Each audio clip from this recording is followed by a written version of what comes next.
I don't know whether to congratulate or send condolence to the people of Alberta today, but regardless, you sure sent a message to the established political parties in Alberta, especially the Conservatives, that, yeah, even after 44 years of uninterrupted control of the political process in that province, not only did they lose, but they've been relegated to what?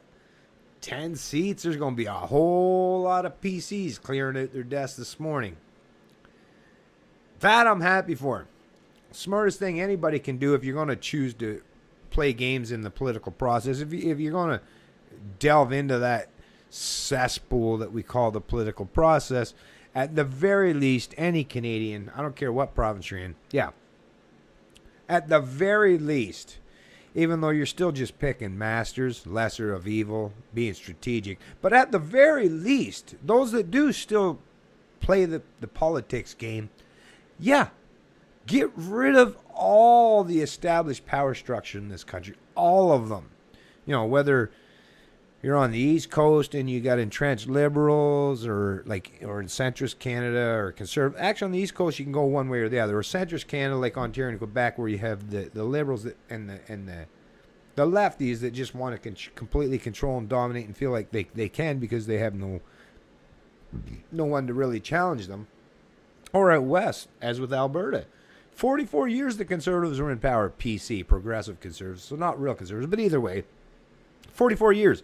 Albertans decided not just to send a message, not just to fire a shot across the bow, but they put a little extra oomph, a little extra powder behind it and shot it not just over the bow, but right over the top of the ship, saying, we're not just going to get rid of, they didn't just go from the Conservatives to the Wild Rose or from the Conservatives to the Liberal. They went from the PC to the NDP, a socialist party in Alberta.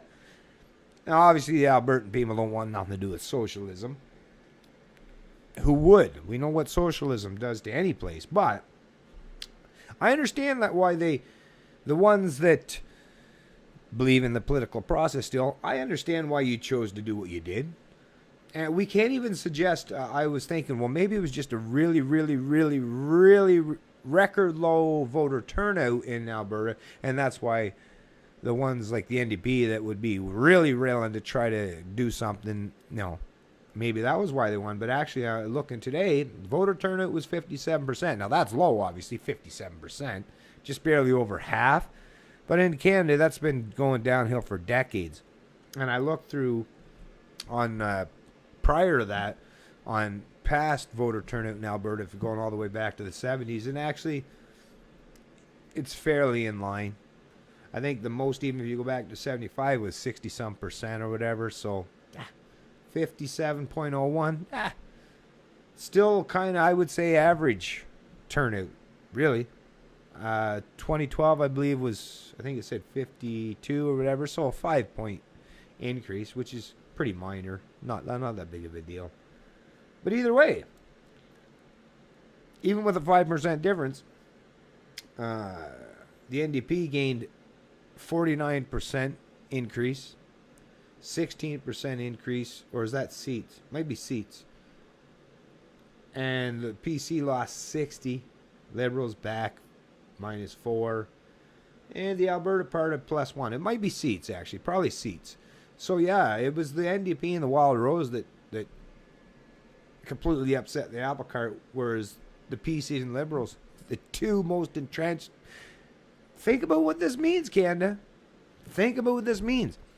Canadians are waking up. First of all, we already know in the federal elections, 10 million Canadians, almost to the tune of double the amount of people that chose to vote for any political party, chose to stay home and say, I don't want no political masters.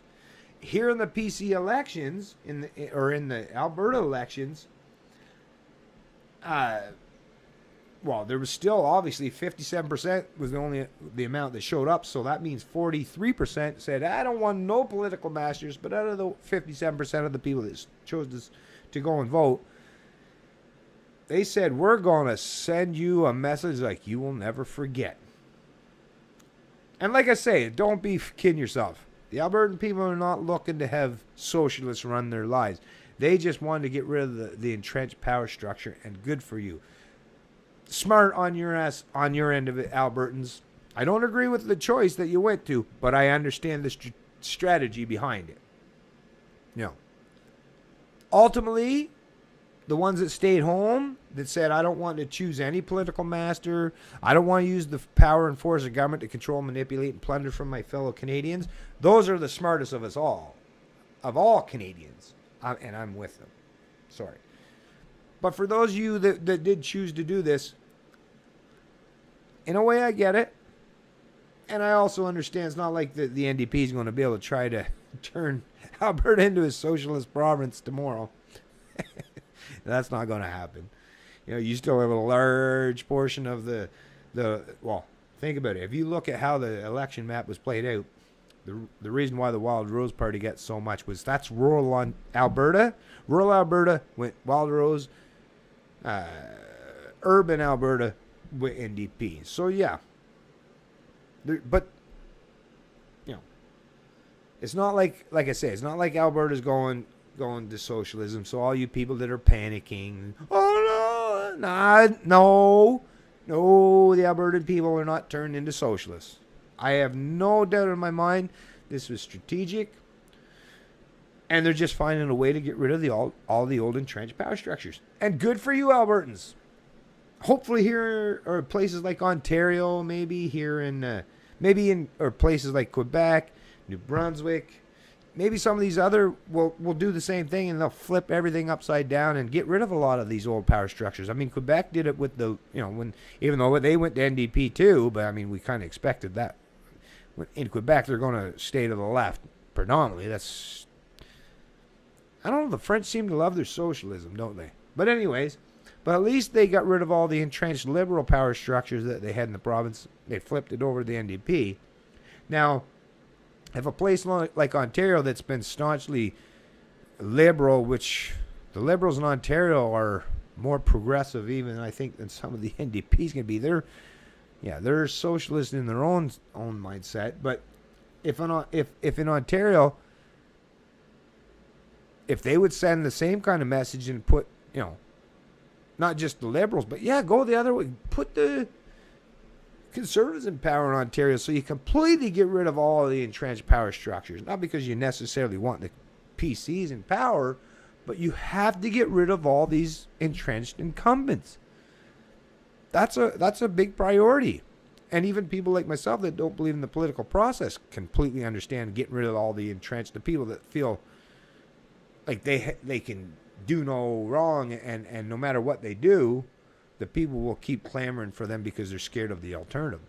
Canadians are smart. They'll show, as most people realize, that Canadians are smart, man. Look at what they'll do in Alberta. They give the NDP a majority. Yeah, that takes courage, man, in a place like Alberta. But they're saying, oh, you PCs, oh, you can so-called conservatives, thought you were going to run this fucking province forever and you're never going to be challenged. You can run us into the ground and never. They sent a message. Strong, clear. That signal is, ooh, that's a strong signal. That's a strong message you're sending out there.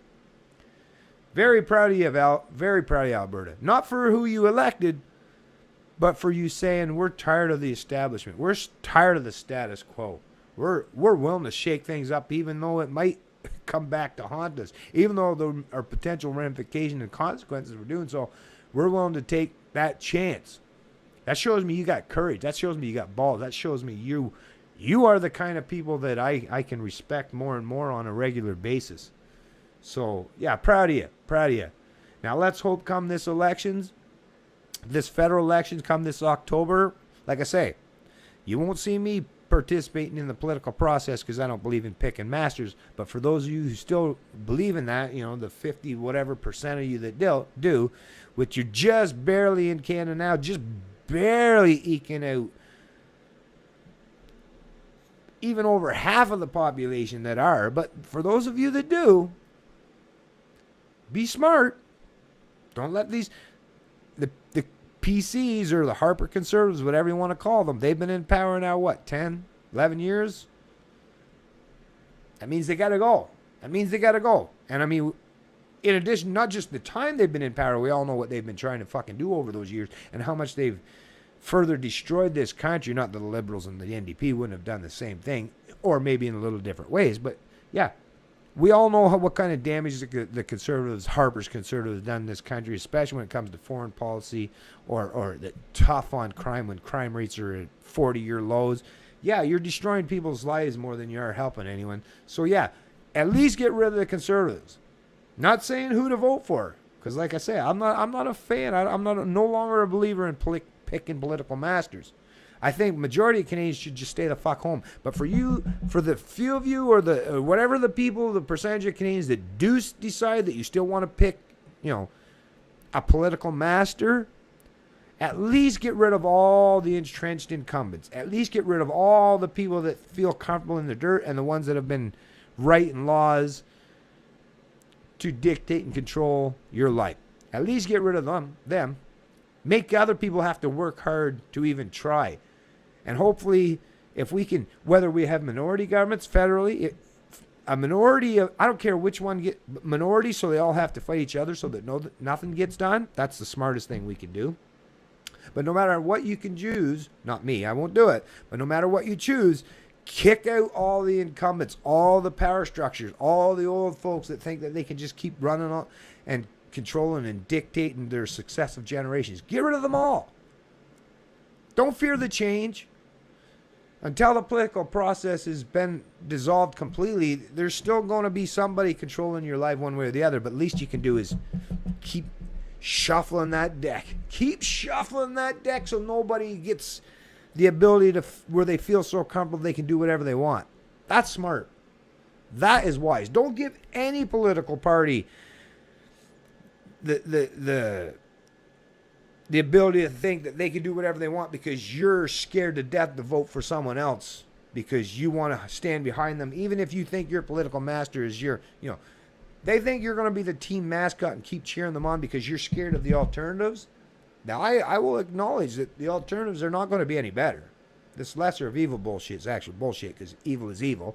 But, yeah, every time you get a chance, Canada, provincial elections, local, federal, get rid of all these incumbents. Get rid of all these power structures that are entrenched and destroying the very fabric of our country. Get rid of them all. East Coast from Newfoundland all the way out to BC. Get rid of all these entrenched power structures. Boot them all out. We'll sort out the mess later because as us, most Canadians are, we're self-reliant. We're proficient. We're strong. We can handle it. Don't worry about a thing. Don't worry about who's going to. There's lots of ways to circumvent and get around the power structures anyways, as we all know. So those of us that are staunchly independent, self-reliant,